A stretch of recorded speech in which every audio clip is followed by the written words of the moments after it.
சிவகாமியின் சபதம் பாகம் 3 10ஆம் அத்தியாயம். வாக்கு யுத்தம்.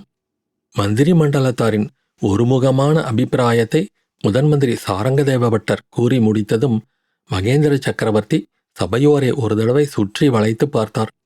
மாமல்லரும் பரஞ்சோதியும் இருந்த இடத்தை மட்டும் நோக்காமல் அவருடைய கண்ணோட்டத்தை முடித்துவிட்டு, சபையோர்களே, உங்களுடைய அபிப்பிராயத்தை முன்கூட்டியே எதிர்பார்த்து என்று ஆரம்பித்தார்.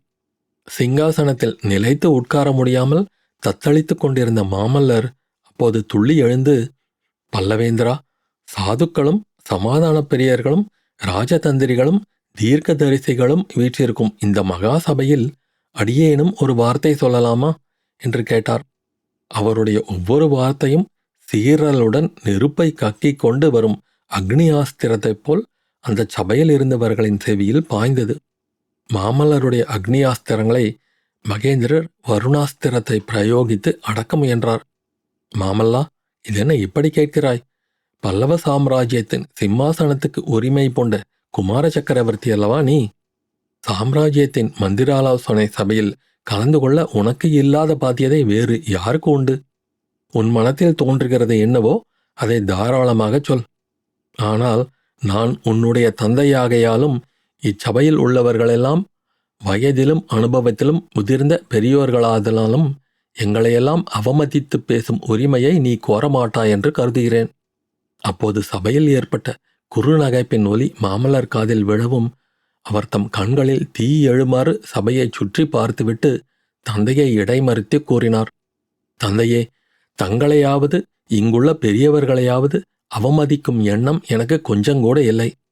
பல்லவ குலத்தையும் பல்லவ ராஜ்யத்தையும் உலகம் என்றென்றைக்கும் அவமதிக்காமல் இருக்க வேண்டுமே என்றுதான் கவலைப்படுகிறேன்.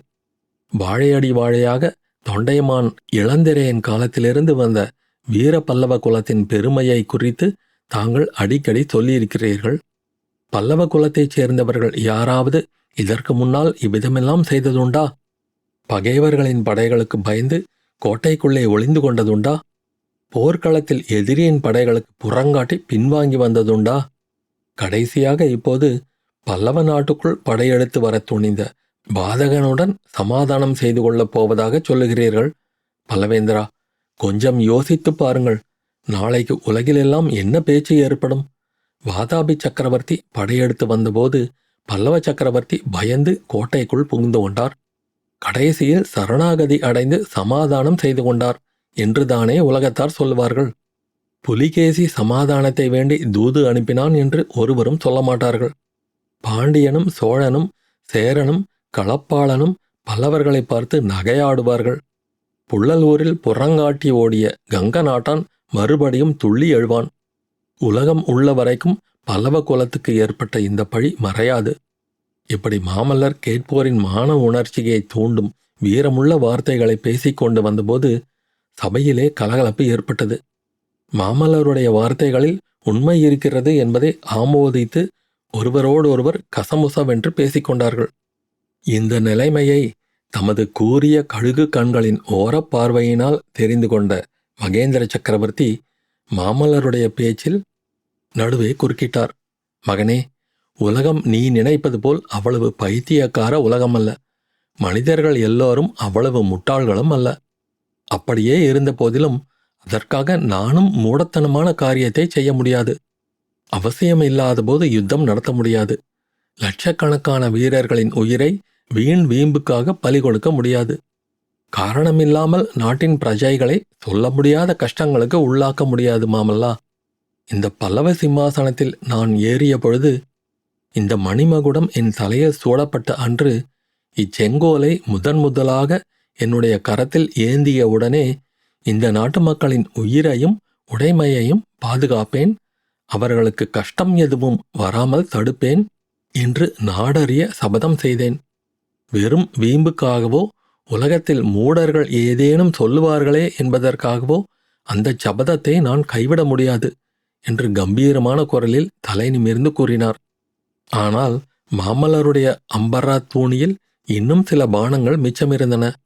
தந்தையே, இந்த பல்லவ நாட்டு பிரஜைகளை பற்றித்தான் தாங்கள் கவலைப்படுகிறீர்கள் என்றால் அந்த கவலை தங்களுக்கு வேண்டாம். தெய்வாதீனமான காரணத்தினால் 7 மாதத்துக்கு முன்னால் ஒரு சிறு கிராமத்தில் நான் 3 தினங்கள் வசிக்க நேர்ந்தது. அப்போது அந்த கிராமத்து ஜனங்கள் பேசிக் கொண்டதை என் 2 செவிகளாலும் கேட்டேன். இந்த பல்லவ ராஜ்யத்தின் பிரஜைகள் சுத்த வீரர்கள் என்றும் மானத்துக்காக உயிரையும் உடைமைகளையும் தருணமாக மதிக்கிறவர்கள் என்றும் அறிந்தேன். புள்ளலூர் சண்டையை பற்றியும் அதில் நாம் அடைந்த வெற்றியை குறித்தும் பல்லவ நாட்டு மக்கள் எப்பேற்பட்ட குதூகலம் அடைந்தார்கள் தெரியுமா? நாம் வீர சைனியத்துடன் இந்த காஞ்சி கோட்டைக்குள் ஒளிந்து கொள்ளப் போகிறோம் என்ற வதந்தியை அவர்களால் நம்ப முடியவில்லை. பல்லவேந்திரா, என் காதினால் கேட்ட வார்த்தையை சொல்லுகிறேன். மண்டபப்பட்டு கிராமத்து ஜனங்கள் என்ன பேசிக் கொண்டார்கள் தெரியுமா? மாமல்லனைப் போன்ற புத்திரனையும் பரஞ்சோதியைப் போன்ற தளபதியையும் படைத்த மகேந்திர சக்கரவர்த்தி புலிகேசிக்கு பயந்து எதற்காக கோட்டைக்குள் ஒளிந்து கொள்ளப் போகிறார்? ஒரு நாளும் அப்படி செய்ய மாட்டார் என்று பேசிக்கொண்டார்கள். புலிகேசி காஞ்சி கோட்டைக்கு அருகில் வந்ததும் பல்லவ சைனியம் வாதாபி சைனியத்துடன் வீர போர் புரியும் என்று நம் பிரஜைகள் எதிர்பார்த்தார்கள். அவர்களை நாம் அடியோடு ஏமாறும்படி செய்துவிட்டோம். இப்போதாவது அவர்களுடைய நம்பிக்கையை மெய்ப்படுத்த எனக்கு கட்டளையிடுங்கள். இந்த கோட்டைக்குள்ளே 1,00,000 பல்லவ வீரர்கள் எப்போது போர் வரும் என்று துடிதுடித்துக் கொண்டிருக்கிறார்கள். இந்த நகரின் மாபெரும் கொல்லர்கள் 1.5 வருஷமாக செய்து குவித்திருக்கும் வாட்களும் வேல்களும் தாகம் தாகம் என்று தவித்துக் கொண்டிருக்கின்றன. இதோ என் உயிர் தோழர் பரஞ்சோதியும் துடிதுடித்துக் கொண்டிருக்கிறார். தந்தையே, சைனியத்தை நடத்தி கொண்டு போக கட்டளையிடுங்கள். வாதாபி சைனியத்தை நிர்மூலம் செய்ய இந்த க்ஷணமே ஆக்ஞையிடுங்கள். மகேந்திர பல்லவர் உணர்ச்சி மிகுதியினால் பேச முடியாமல் தத்தளித்தார். தமது அருமை குமாரனுடைய வீராவேச மொழிகளை கேட்டு அவருடைய கல் நெஞ்சமும் கனிந்து விட்டதாக ஒரு கணம் தோன்றியது. எனினும் மறுகணமே அவர் பல்லை கடித்து கொண்டு முகத்தையும் கடுமையாக வைத்துக்கொண்டு சொன்னார், குழந்தாய், சுத்த வீரன் சொல்லக்கூடிய வார்த்தைகளை நீ பேசினாய். அதை குறித்து எனக்கு சந்தோஷந்தான்.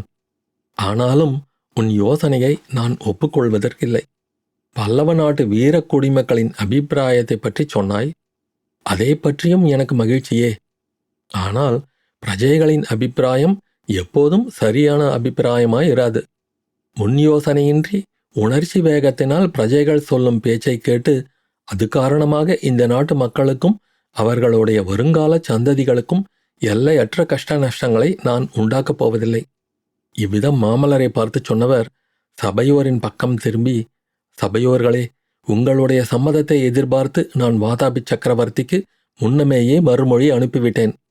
அவருடைய சமாதான தூதை ஏற்றுக்கொள்வதாகவும் அவரை காஞ்சி மாநகருக்குள் நமது விருந்தினராக வரவேற்க மகிழ்ச்சியுடன் ஒப்புக்கொள்வதாகவும் ஓலை எழுதி அனுப்பிவிட்டேன். அவ்விதம் நான் கொடுத்துவிட்ட வாக்கை இனி என்னால் மீற முடியாது என்றார். மாமல்லர் அப்போது முன்னை விட அதிக பரபரப்புடனே, அப்பா, இது என்ன? பல்லவ வம்சத்தின் கொடிய சத்ருவை நமது தலைநகரத்தில் வரவேற்பதா? புலிகேசிக்கு உபசாரமா? யுத்தத்தை நிறுத்தி சமாதானம் செய்து கொள்வதோடு நிறுத்திக் கொள்ளுங்கள். வாதாபி படை இந்த நாட்டை விட்டு ஒழியும் வரையில் நாம் கோட்டைக்குள்ளேயே வேணுமானாலும் ஒளிந்து கொண்டிருப்போம். ஆனால் வஞ்சக புலிகேசியுடன் நமக்கு சிநேகிதம் வேண்டாம். வைஜெயந்தி பட்டணத்துக்கு நெருப்பு வைத்த பெரும் பாதகன் இந்த புண்ணிய நகரத்துக்குள்ளே காலடி வைக்க வேண்டாம் என்று அலறினார். முடியாது மாமல்லா. பல்லவ குலத்தினர் ஒரு தடவை கொடுத்த வாக்கை மீறுவது வழக்கமில்லை. புலிகேசியை நான் வரவேற்றே ஆக வேண்டும் என்றார் மகேந்திரர். இதை கேட்ட மாமல்லர் 2 அடி முன்னால் பாய்ந்து வந்தபோது சபையோர் ஒரு கணம் திடுக்கிட்டு போய்விட்டார்கள். தந்தையை தாக்குவதற்கே அவர் பாய்கிறாரோ என்று கூட சிலர் பயந்து போனார்கள். அவ்விதமான விபரீதம் ஒன்றும் நேரவில்லை. சக்கரவர்த்தியின் அருகில் வந்து கைகூப்பி கொண்டு, தந்தையே, வாதாபி சக்கரவர்த்தியை தாங்கள் வரவேற்றே ஆக வேண்டுமானால் எனக்கு ஒரு வரம் கொடுங்கள்.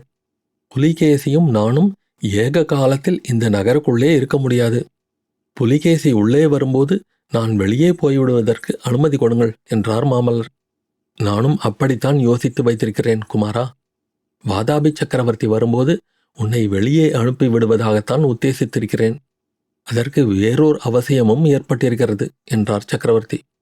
இச்சமயத்தில் தளபதி பரஞ்சோதி ஓரடி முன்னால் வந்து, பிரபு, எனக்கும் குமார சக்கரவர்த்தியுடன் வெளியேற அனுமதி தர வேண்டும் என்று கேட்க மகேந்திரர் கூறினார், ஆஹா, அப்படியே. ராமன் போகும் இடத்துக்கு லக்ஷ்மணனும் தொடர்ந்து போக வேண்டியது நியாயந்தானே?